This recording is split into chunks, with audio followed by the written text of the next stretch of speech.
Hello everybody. Great to have you on our webinar. Great to have you all here on time as well. My name's John Johnson from NSF. I'm an Executive Director based in the UK, and I wanted to extend a warm welcome to all of our participants this afternoon from the UK, from Europe, from USA, India, Australia, South Korea, Canada, Malta, Czech Republic, Russia and Switzerland. And we're going to spend about 30 minutes together today to talk through some of the key messages, the do's and don'ts of GMP remediation.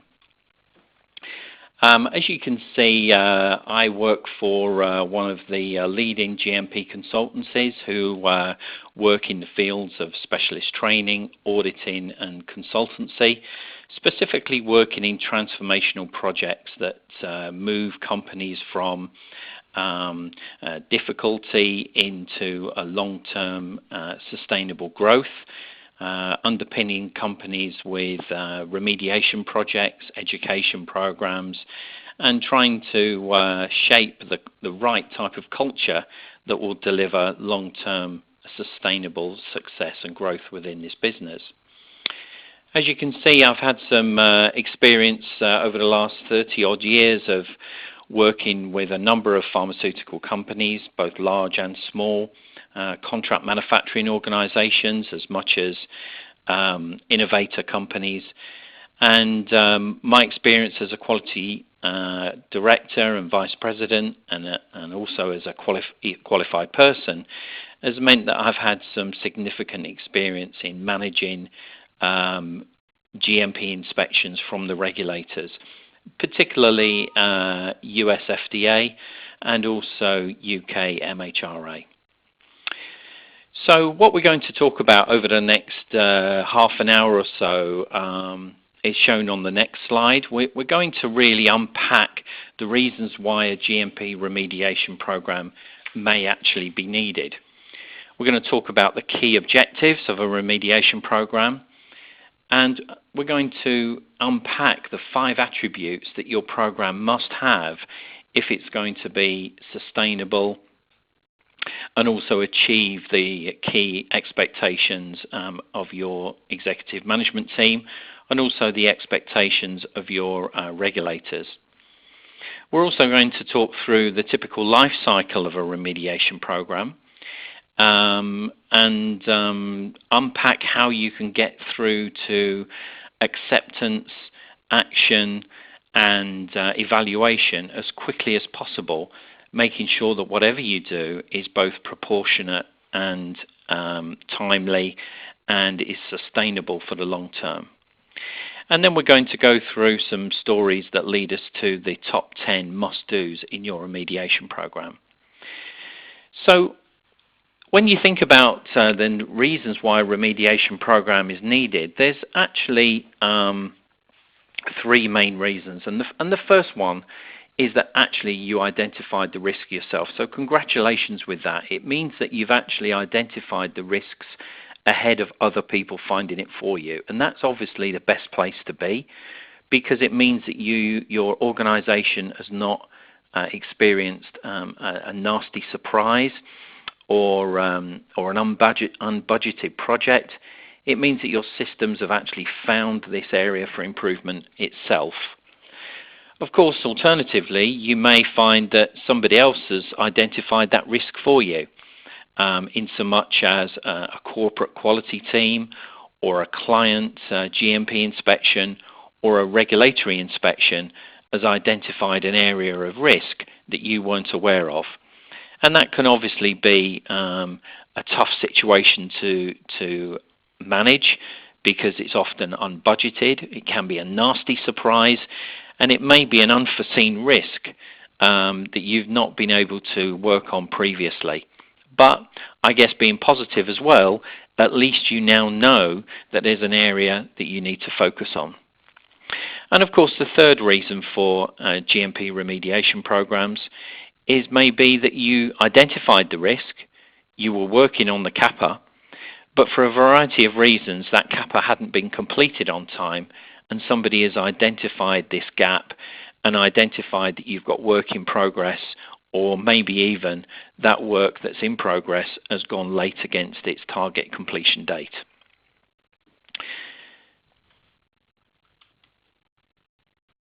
So, fantastic if you've actually identified it yourself. It means that your systems for quality planning, of maintaining compliance to ICH Q9 quality risk management, it means that your GMP risk register has identified this issue in advance.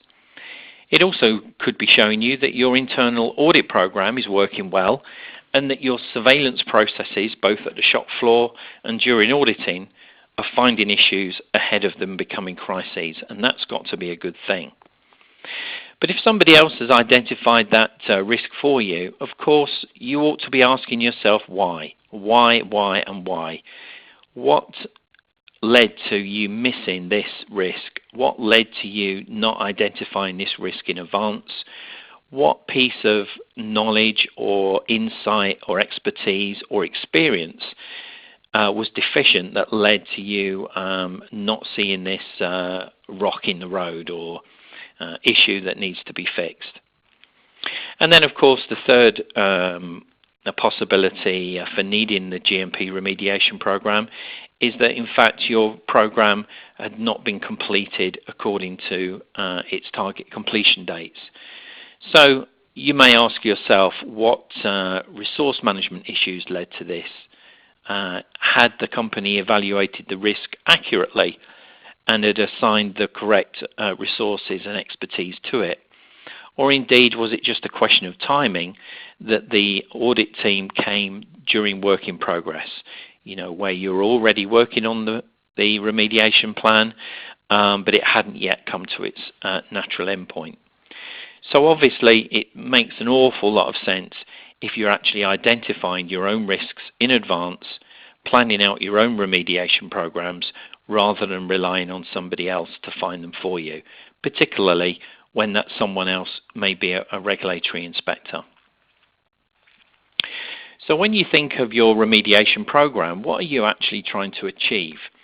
The first thing you really want to achieve is to link your remediation program to that basic requirement of business continuity.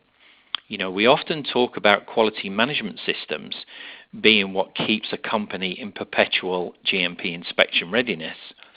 But in fact, they're far, far more important than that. Quality management systems are also business management systems. And if you're not running a quality management system and you're continually in firefighting mode, in continual remediation programs, you are risking business continuity. You're risking regulatory action, recalls, poor perception by clients and regulators, and all of that leads to a lack of confidence in planning for the future. So maintaining a way of operating a quality management system actually supports business continuity. And being clear that a successful remediation program allows for confident planning in the future is really important. The second objective is to make sure that the expectations of your business are met in the long term. So those expectations around maintaining a high standard and expertise in quality, a high standard and expertise in GMP compliance, absolutely crucial. Of course, you also want your company to be cost effective and to be able to deliver product to the market to the target completion dates and maintain a level of customer service. And you want to be sure that your remediation program takes into account all three of these parameters, ensuring continuation of supply at the right cost and to the right quality and GMP status. Looking further into your remediation program, of course, you want to be sure that your program will make provision to avoid or minimize risk that could lead to product misbranding, adulteration, or systemic or repeat GMP non-conformances. So being sure that each of your programs, your action plans, avoid product misbranding, product adulteration, or systemic non-conformances is absolutely critical. In the cases where your corrective actions, preventive actions are shared with regulators, you need to be able to respond to those regulators in a way that is credible, trustworthy, comprehensive, and that you keep to those commitments. Regulators expect you to maintain those commitments, to hit the target completion dates, and to provide a full panorama, a comprehensive corrective and preventive action plan. So responding in full to the regulators is, of course, really important. Once the program begins, you want to be sure that everything stays on mission. There's no risk of recurring issues, no surprises. Things are kept to budget. And whatever you put in place is sustainable, logical, well documented, and is proportionate to the risk that you're trying to prevent. So if you look at those 5 key objectives, maintain those and think about those when you're putting together your CAPA and your program of corrections and SOP updates and training, then that will obviously lead to a much better long-term outcome. We've done a lot of research over our remediation programs that we've run with companies, and we understand that there are really 5 attributes that a remediation program must have. Collaboration, commitment, and communication are absolutely critical. But you won't get effective collaboration, commitment, and communication unless you can underpin that with a culture of quality. And what we mean by a culture of quality is this obsessive curiosity to find simpler and more predictable ways of doing things right, doing things the right way, and being able to really drill down to what is important and what is going to give you the right long-term sustainable outcome. But making sure you've got that culture in place will always lead to better team working and collaboration, better commitment from people throughout your organization, and a simple communication program that keeps people on mission over the long term. Of course, these are not one-off interventions and interactions. These programs can sometimes take, on average, in terms of a warning letter or an MHRA inspection action group referral, on average these programs can take between 12 to 24 months. And in order to maintain that momentum and the enthusiasm for completing these actions, you need to think hard about how you're going to maintain continuity, how you're going to maintain momentum and motivation in completing those actions on time. Needless to say, every action that you put in place needs to be linked very closely to the GMP regulations, the directives, the CGMP expectations that the observation or issue was connected to. So there really is no substitute for expertise in compliance and project management, and no substitute at all for that expertise. This is why we find that even though we run a number of remediation programs that are steeped in improving GMP compliance, we know that those GMP compliance improvements can't be maintained unless expertise within the organization is enhanced. So in most cases, there is a high degree of expertise added to both education programs and also leadership programs, so that in making sure that you prevent recurrence, you know that your staff know not just the know-how, but also the know-why. So education programs really go hand in hand with remediation programs. And of course, all of this is very easy to talk about, but it's difficult to do unless you have the right culture, the right management behaviors, underpinned by expertise and experience in this key area. On my next slide, I wanted to show really how it feels sometimes being a project manager in a remediation program. So put yourself in the place of the sheep farmer in this photograph. you are the project manager and sheep farmer. You have a defined vision or purpose on what you want to achieve in your program. And you're trying to make sure that your people and all of the associated non-conformances work together to move in the same direction, in the direction that you want them to. And as you can see from this picture, without effective tools and without effective indicators, signals, management review processes, the farmer would never be able to control those sheep. But if he was just relying on the tools and the indicators, in this case the rope and the staff or stick, he still wouldn't be able to control multiple projects with multidisciplinary teams, with a number of actionees. What's absolutely crucial in a remediation program is that you have a number of committed, action-orientated subject matter experts, the sheepdogs, who can work with you. They know the vision and purpose, they know what the signals mean, and they can make sure that the sheep and the non-conformances are all working together in the same direction, committed to the same outcome. So making sure you know who you can rely on, who are going to be your key actionees, and what tools and indicators you're going to use, and your communication styles is absolutely critical in a remediation program. So let's look at the typical life cycle. And in fact, like life itself, the life cycle doesn't just go round in one direction. There can be some swinging between the different steps in this life cycle. So let's start really with discovery. So let's assume that you now know that there are certain things in your organization that need to be improved. Sometimes those discoveries can be very uncomfortable. They can be nasty surprises, or they could be something that you were aware of but hadn't quite got around to fixing.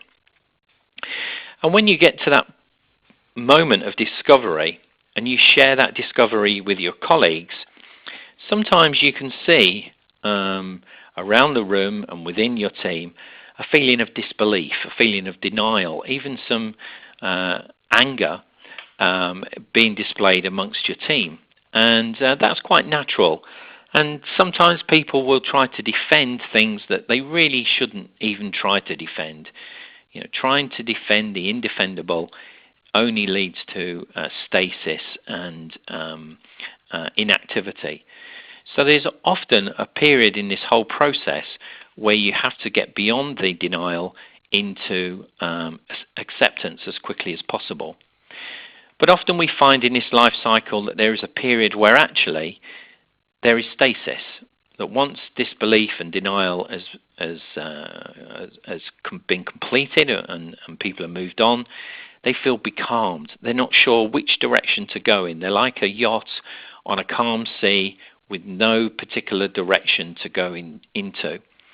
And that becalmed period can sometimes lead to real frustration or panic and lead back to anger. So you really want your team to be able to move into acceptance as quickly as possible so that you can then start evaluating options, looking at proportionate kappa, acknowledging the brutal reality of where you are, and to move quickly into planning and then into execution of actions. So without skipping any of those steps, the brilliant project manager in the field of remediation programs wants to move into acceptance, evaluation, planning and action as soon as possible. But it's very important to communicate, to allow some time to evaluate the options and start to engage people in doing the right thing at the right time in a highly planned way. So of course we all want to move into actions as quickly as possible, and making sure you take action on time, in full, well documented is going to be crucial in the final outcome. But what many firms actually forget is this key step of doing an effectiveness check. So how do you know that your commitment is actually going to stick? How do you know the commitment has been effective? How do you know that commitment is going to prevent a reoccurrence? And making sure that you've defined in advance how you're going to measure what success looks like is often very, very important, because it will actually avoid you defining CAPA, which is going to be costly, ineffective, and deliver something you may not want, may not value, or actually may not deliver you anything at all.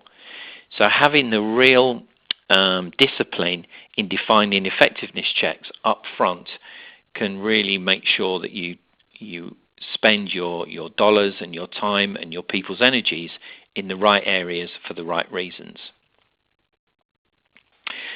Of course, many companies will have some form of remediation program that is linked to their training and education program.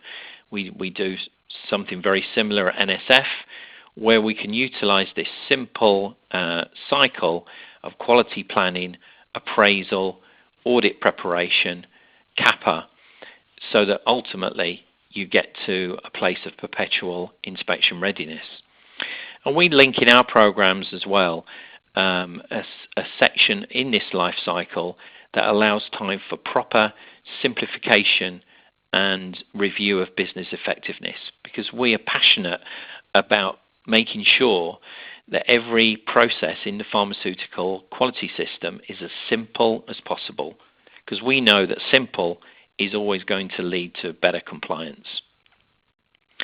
So we utilize those education programs across both science, compliance, and leadership areas to make sure that you don't just solve the technical issue, you don't just solve the compliance issue, you also solve the issue that led to that initial problem, which often is related to people's behaviors, leadership styles, communication styles, and the way people engage with error and deviations. So moving on, what are these 5 root causes that make a remediation program necessary? Well, first and foremost, it normally comes from a lack of foresight on how the future might affect your business. So the future is out there, everybody. It's changing rapidly, and it's unpredictable. But you need to really spend some time planning for that future and trying to shape a future that's going to minimize unpredictability, variation, and regulatory action. So making sure you've got adequate foresight is crucial to avoid the need for a remediation program. You, of course, also need to be sure that you've got sufficient resources and knowledge within your management team that will prevent a remediation being necessary, and investing in your people, investing in their education and coaching, avoiding staff turnover, and making sure your subject matter experts are truly expert in their areas is absolutely crucial in reducing the costs and need for remediation programs. Of course, the other thing that is often cited as a reason for a remediation program is actually that the company itself failed to identify the risk in the first place, or maybe evaluated the risk wrongly, or didn't take the action to mitigate or minimize the risk occurring. And these non-compliances are often related to a failure to follow the requirements of ICHQ 9, particularly in quality planning, in management review, auditing, and making sure that there's a system for long-term preparedness in regulatory inspections. Of course, at the core of all of this is to make sure that you have a proper, highly developed visual quality management system that is properly aligned to the needs of your business, aligned to ICHQ 10, and is really closely connected to your processes of identifying root causes. Because if root causes are not properly identified, it will always lead to wasted time, ineffective CAPA, and that horrible Groundhog Day when you get recurring issues. And time again, we see that many quality management systems are just overly complex for what they're there to achieve. So making sure you have simplification in your program, visual management in your program should minimize the overcomplexity within the QMS. So once you've embarked on your remediation program, what are your top 10 must-dos? Well, the first one, of course, is do whatever you can to actually prevent the need for a reactive remediation program. Be proactive in what you're doing, because our research shows that preventive actions are in fact 11 times cheaper than doing remediation. You've also got to be prepared for the long haul. I've said before that these programs can often take between 12 and 24 months. They can be incredibly expensive and a distraction to your business. So being aware of what needs to be done from a preventive point of view is really important from a cost perspective, and also to avoid distractions to your business in the long term. Of course, there's no substitute for technical knowledge of the CGMPs, being aware of how the GMP regulations and expectations are changing. You should also be very clear on what needs to be done is sustainable and is going to be effective in the long term, and is actually scalable for your business as your business grows.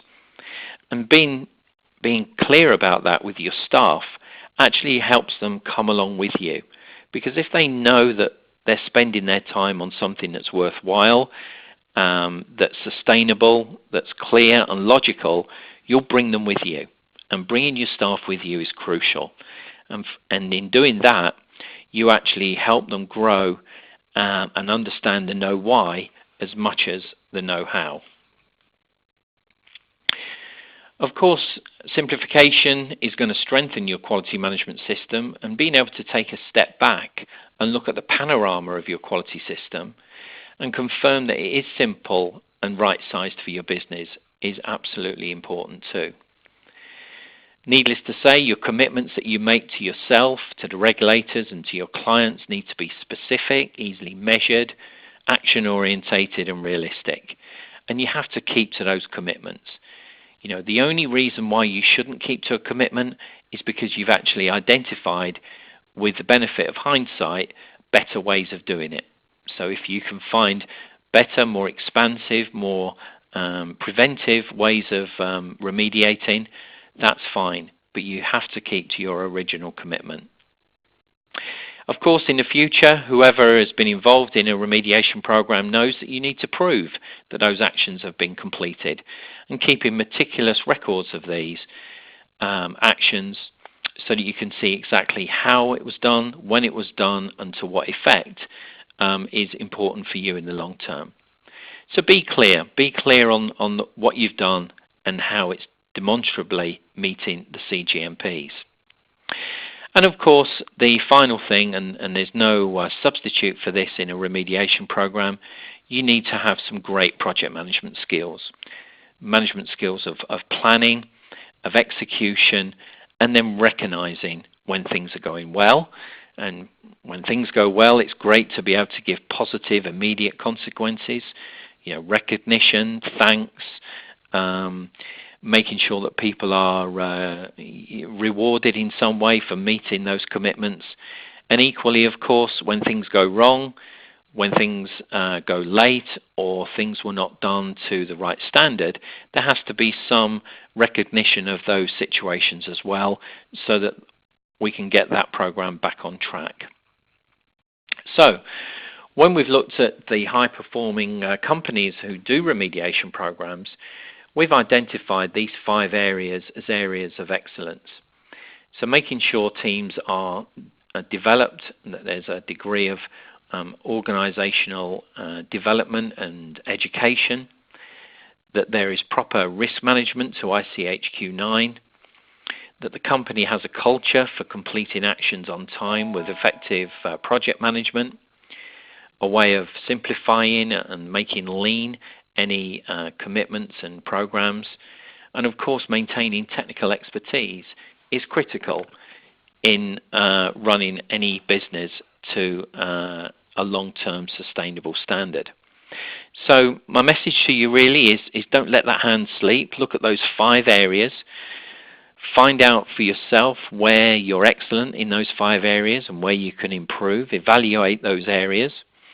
and look to see how you can enhance the capability across your team across those 5 areas and formulate a plan. Take action and be proactive.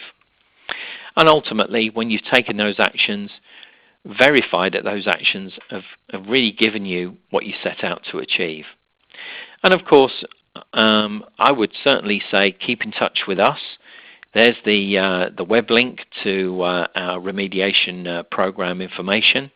And I've also put together a nice 6-minute YouTube clip on remediation case studies that we've worked on over the last year or two. And they give you some further details on how to make your remediation program successful. We have 10 webinars planned for this year, and the next slide shows those 10. This is the 3rd of the 10. And you can see that there's a theme here, a theme that's trying to help people access free resources that will give you an insight into how to run your business and your quality management system more effectively. So we hope that you'll take advantage of these free webinars in the future. So our webinars are generally about 30 minutes. They're fairly short and sharp. I'll be recording these and I'll be able to circulate these to you after the webinar. And I'll have this webinar available to you as well on YouTube. If you have any questions that you'd like to ask me, then please contact me on my email address, and I'll get back to you and allow some access into the expertise we have in our organization. So, thank you so much for listening. I hope you found this valuable, and I hope it's given you an insight into how you can make your remediation programs ideally more proactive, but certainly more effective. Thank you very much. This is John Johnson from NSF, and I hope that was useful to you. Thank you very much.